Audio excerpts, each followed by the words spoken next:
მოთავსეთ შაქარი, კვერცხი, კარაქი და თაფლი. დავდგეთ დაბალ ცეცხლზე. კარაქის გადნობის შემდეგ დავუმატეთ სოდა და გავაჩერეთ ცეცხლზე და კიდევ 10 წუთით, რათა ცომა მიიღოს კარამელის ფერი. შემდეგ გადმოვდგა, ცოტა გავაგრილოთ, დავუმატოთ ფქვილი. ცომი იქნება ცოტათი წებოვანი, მაგრამ მეტი ფქვილი არ დაამატოთ.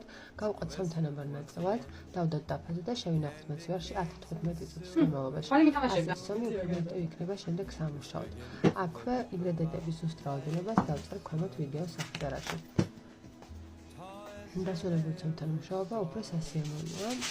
თითოეული გუნდა გავათხოთ პერგამენტის ქაღალდზე, საცხობი ფირფიტის ზომაზე. ეცადეთ გაათხილოთ რაც შეიძლება თხლად, ვინაიდან ასეთი ცომს ახასიათებს შემდეგ ძალიან აფუება. შესაბამისად, არ ინერვიულოთ, რაც შეიძლება თვალს გაათხოს მაქსიმალურად, როგორც მოხდეს ცომი ამის საშუალებით. მოვწერეთ გვერდები და ვაწყობთ 120 გრადუსზე მაქსიმუმ 4 წუთის განმავლობაში. ეს არის პირველი საკმარისი და თხელს ვაცლით ქაღალდს.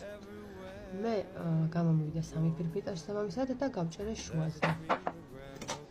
კრემად გამოვიყენე მოხარშული კრემი.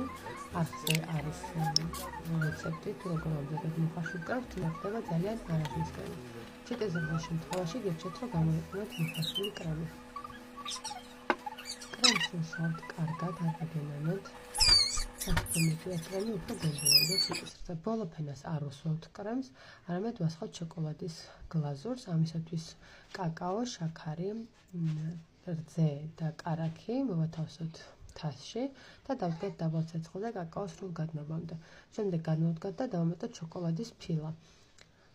და ცხელივე დავასხათ პირდაპირ ნამცხვარს. ნამცხვარს ჭირდება სტაბილიზაცია მახცივარში რამდენიმე საათით, უმჯობესია მთელი ღამით და შეხედოთ გამოდის უგემრიელესი ვიზუალურად არის სასწაული თქვენ თვითონ მიხედავთ. გემოთი არის საოცრება. მე წინასწარ განსაზღვრე რაზომებად მინდოდა რომ დამეჭრა, ეს ერთთან პრაქტიკულია დაჭრა. გიჩვენთ რომ თქვენც ასე გააკეთოთ. შეხედეთ როგორ იჭრება.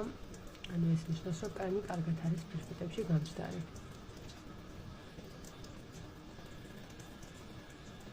გამიხარდება თუ გამოიწერთ არხს და ძალიან დიდი მადლობა აქტიურობისთვის დავულ თქვენგანს. აი დნება პირში რასაც ქვია, თუ გააკეთებთ, დამერწმუნეთ რომ ძალიან მოგეწონებათ. აქვე გამახარებთ თქვენი აქტიურობა, მოწონებების და კომენტარების სახით.